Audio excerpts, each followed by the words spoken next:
Hello दोस्तों, study with Durgesh चंद्र प्रवासी का स्वागत है। दोस्तों, आज हम 6 अक्टूबर का करंट अफेयर करेंगे। तो चलिए शुरू करते हैं।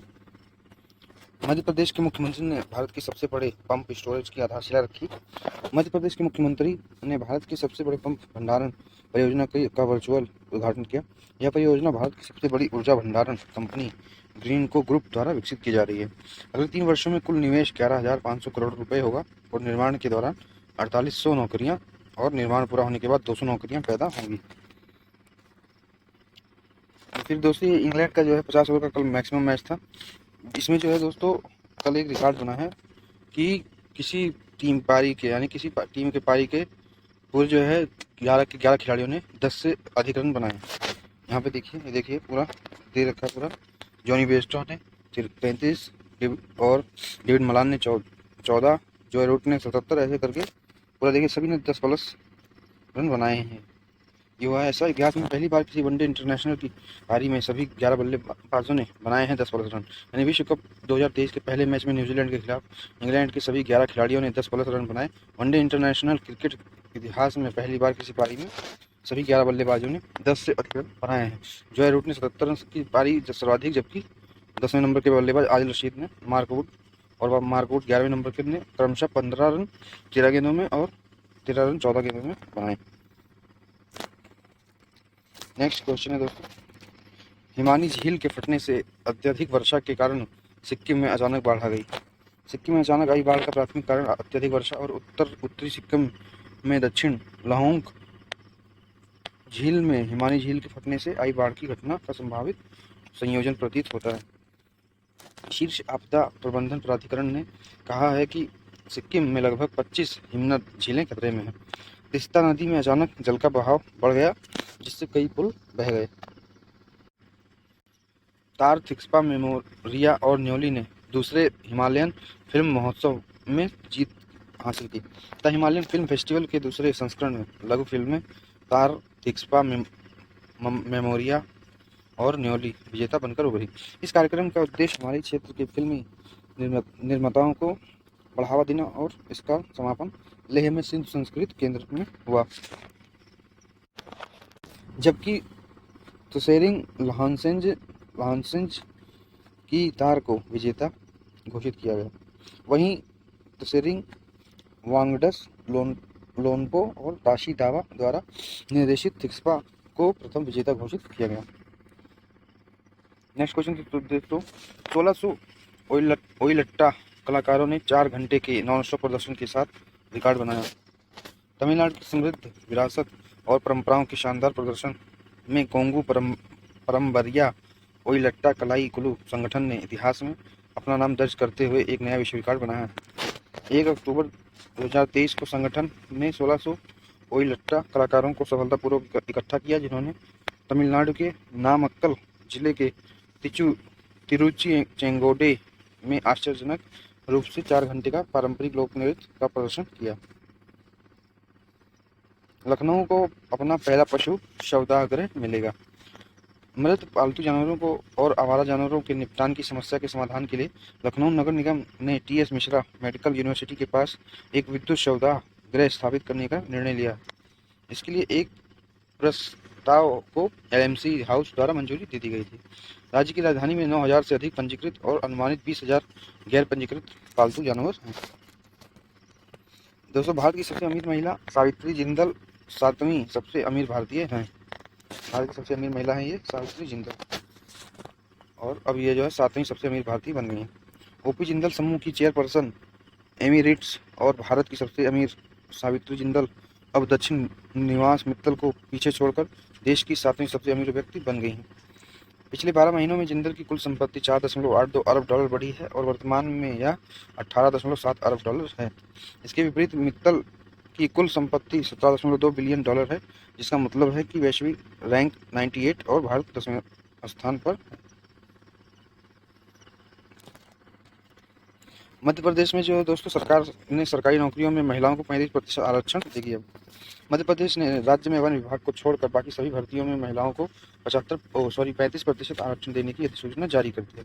राज्य सरकार ने महिलाओं को 35% आरक्षण देने के लिए मध्य प्रदेश सिविल सेवा नियम 1997 में संशोधन किया है। हाल ही में संसद द्वारा पारित महिला आरक्षण विधेयक राष्ट्रपति द्रौपदी मुर्मू से मंजूरी मिलने के बाद कानून बन गया। यह दोस्तों भारत में यूनिसेफ यूथ हब नौकरी के अवसरों के लिए एक नया मंच, यानी भारत में जो यूनिसेफ का यूथ हब है वहाँ नौकरियों के लिए अवसर एक बना है। भारत में युवाओं विशेषकर लड़कियों और हाशिए पर रहने वाले युवाओं को भविष्य में नौकरी के अवसरों से जुड़ने के लिए यूनिसेफ ने एक अभिनव digital youth hub app launch किया। यह मंच जो एक डिजिटल पारिस्थितिकी तंत्र के रूप में कार्य करता है, इसको यूनिसेफ के कार्यकारी निदेशक कैथरीन रसेल और यूनिसेफ भारत के राष्ट्रीय राजदूत आयुष्मान खुराना द्वारा संयुक्त रूप से लॉन्च किया गया था। दोस्तों ऑस्ट्रेलिया में दुनिया का सबसे ऊंचा लकड़ी का टावर बनने की संभावना है। ऑस्ट्रेलिया दुनिया की सबसे बड़ी ऊंची लकड़ी की इमारत का घर बनाने जा रहा है, क्योंकि पर्थ में अधिकारियों ने 191.2 मीटर ऊंचे हाइब्रिड टावर को हरी झंडी दिखाने की योजना बनाई है। पर्थ की metro inner south joint development assessment panel ने गगनचुंबी इमारत के लिए ग्रेज डेवलपमेंट के प्रस्ताव को मंजूरी दे दी है। इसे वर्तमान में C6 बिल्डिंग का नाम दिया गया है और इसकी ऊंचाई वर्तमान रिकॉर्ड धारक से लगभग दोगुनी होगी। दीपिका पल्लिकल और हरिंदर पाल संधू ने स्क्वैश डबल्स में स्वर्ण पदक जीता। दीपिका पल्लिकल और हरिंदर पाल संधू ने मिश्रित युगल स्क्वैश स्पर्धा के फाइनल में मलेशियाई जोड़ी को 2-0 से हराकर स्वर्ण पदक जीता।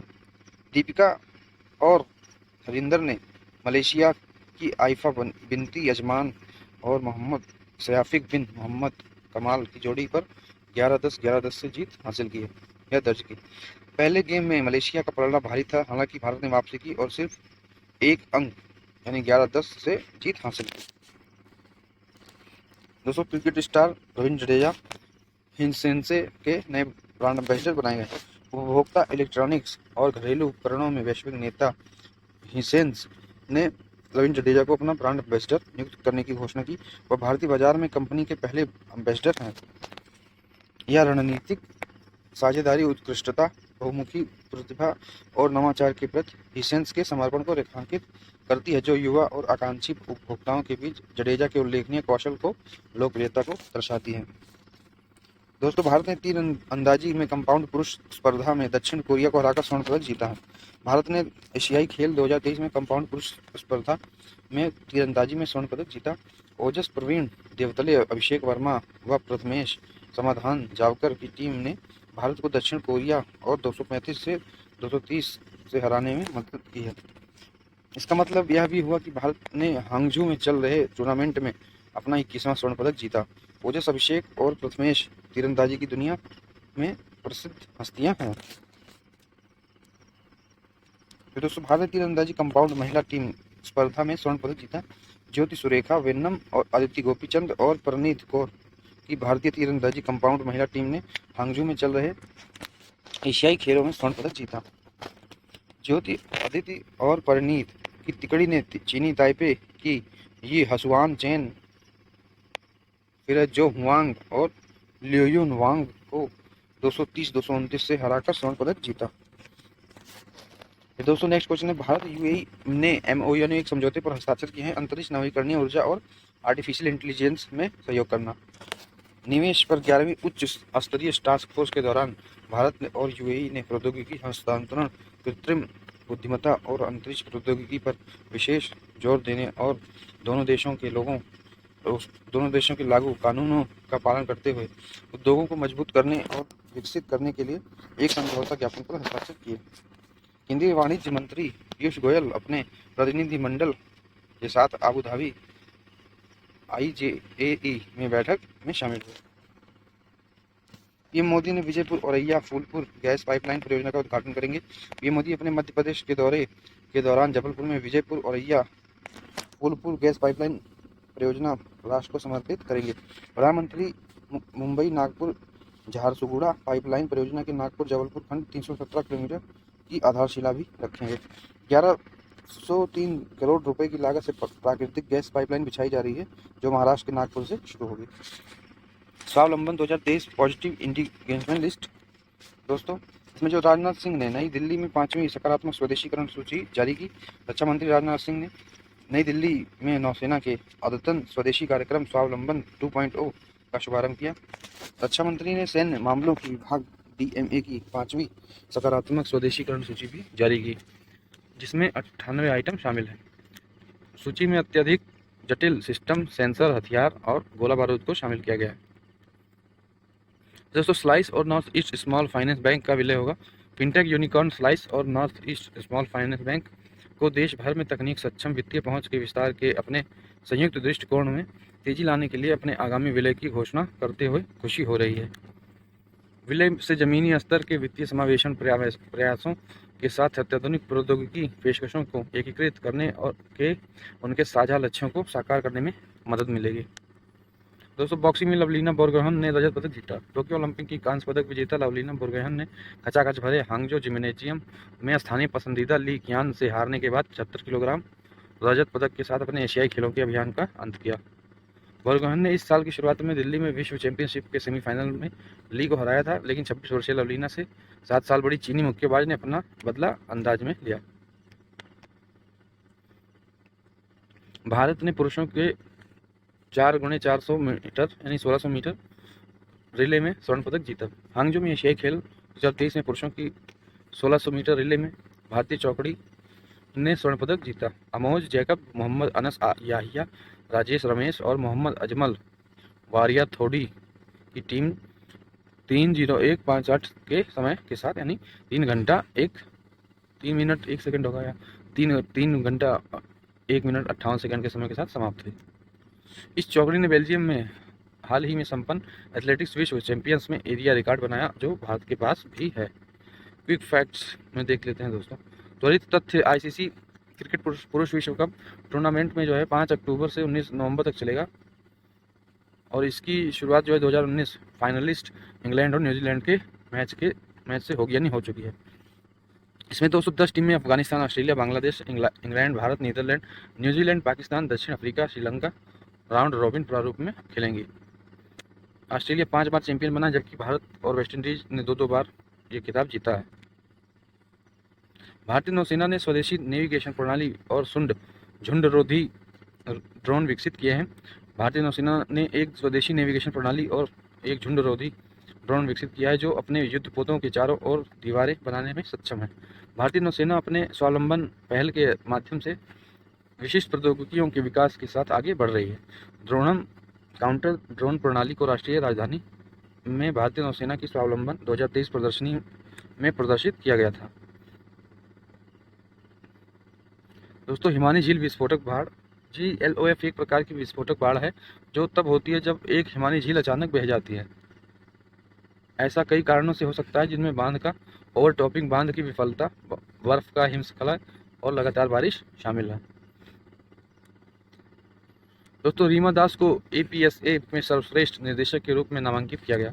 राष्ट्रीय पुरस्कार विजेता फिल्म निर्माता रीमा दास को उनकी फिल्म दोराज हस्बैंड के लिए APSA अवार्ड 2023 के पास्ट लाइफ फिल्म निर्माता सिलिन सॉन्ग के साथ सर्वश्रेष्ठ निर्देशक श्रेणी में नामांकित किया गया।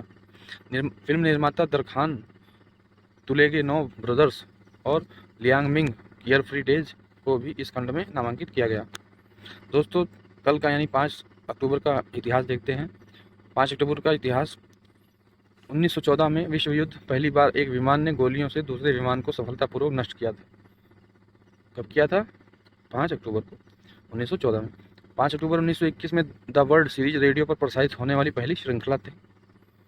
5 अक्टूबर 1930 में ब्रिटिश हवाई जहाज R101 अपनी पहली यात्रा पर भारत आते समय फ्रांस में दुर्घटनाग्रस्त हो गया था, जिसमें 48 लोगों की मृत्यु हो गई थी। फिर दोस्तों 610 यानी 5 अक्टूबर 610 में हेराक्लियस कॉन्स्टेंटिनोपल पहुंचता है, बिजान्टाइन सम्राट फोकस को मारता है और सम्राट बन जाता है। नेक्स्ट क्वेश्चन दोस्तों, रामास्वामी ने चुनाव कराने के लिए अधिक अमेरिकी फंड मांगने हेतु जेलेंस्की की आलोचना की। रिपब्लिकन राष्ट्रपति पद के उम्मीदवार विवेक रामास्वामी के यूक्रेन में चुनाव कराने के लिए अमेरिका से अतिरिक्त धन मांगने के लिए यूक्रेनी राष्ट्रपति जेलेंस्की की आलोचना की। 38 वर्षीय बायोटेक उद्यमी ने यह भी दावा किया कि वह 2024 के राष्ट्रपति चुनावों के लिए पार्टी के उम्मीदवार बनने की राह पर हैं। रामास्वामी ने अपने उस बयान का बचाव किया जिसमें उन्होंने कहा था कि अगर वह अमेरिकी राष्ट्रपति चुने गए तो यूक्रेन को दी जाने वाली सहायता में कटौती कर देंगे। दोस्तों नेक्स्ट क्वेश्चन है, भाला फेंक में नीरज ने स्वर्ण और किशोर ने रजत पदक जीता है। देखिए दोनों भाई लोग हैं अपने।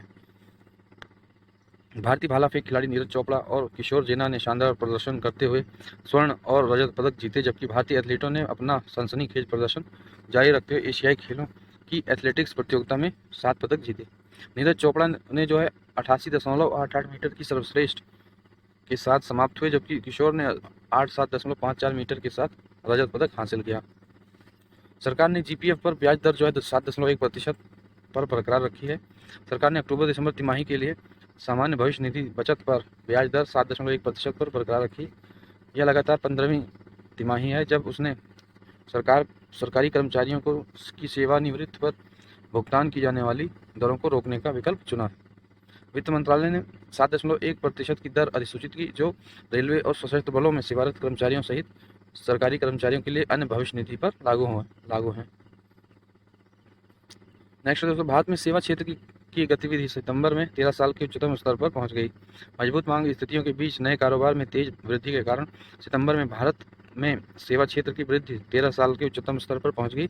मौसमी रूप से समायोजित S&P global India services PMI business equity index अगस्त में 60.1 से बढ़कर 61 हो गया।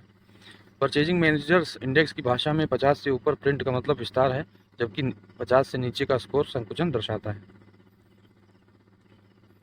दोस्तों नेक्स्ट क्वेश्चन है, वाणिज्य सचिव ने छठे भारत ब्राज़ील व्यापार निगरानी तंत्र में भाग लिया। वाणिज्य विभाग के सचिव श्री सुनील बर्थवाल ने भारत ब्राज़ील व्यापार निगरानी तंत्र की छठी बैठक के लिए ब्राज़ील का आधिकारिक दौरा किया। उनके साथ 20 व्यापारिक नेताओं का एक प्रतिनिधिमंडल भी था। यह यात्रा द्विपक्षीय व्यापार में तेज वृद्धि की पृष्ठभूमि में हो रही है, जो पिछले 2 वर्षों में दोगुना होकर 16 बिलियन अमेरिकी डॉलर तक पहुंच गया है। नेक्स्ट दोस्तों, शिवाजी के वाघ नख की वापसी के लिए संग्रहालय के साथ समझौता ज्ञापन पर हस्ताक्षर। महाराष्ट्र के सांस्कृतिक मामलों के मंत्री सुधीर मुंगीनीतवार ने मराठा राजा छत्रपति शिवाजी महाराज के 17वीं सदी की वाघ नख के लिए लंदन के विक्टोरिया और अल्बर्ट संग्रहालय के साथ एक समझौता ज्ञापन पर हस्ताक्षर किए। 1659 में बीजापुर सल्तनत के सेनापति अफजल खान को मारने के लिए शिवाजी महाराज द्वारा नक्कल डस्टर का उपयोग किया गया था। यह भारत में नवंबर 2023 से नवंबर 2026 तक 3 साल की अवधि के लिए रहेगा। तो दोस्तों ये रहा हमारा करंट अफेयर, इसमें हमने जो है आज का करंट अफेयर कंप्लीट किया। और जो दोस्तों आप लोग देखिए वीडियो को, बताइए करंट अफेयर कैसा लगा, जरूर बताएं कमेंट सेक्शन में। और वीडियो को लाइक करें, चैनल को सब्सक्राइब करें, अपने भाई को सपोर्ट करें। जय हिंद, जय भारत, धन्यवाद।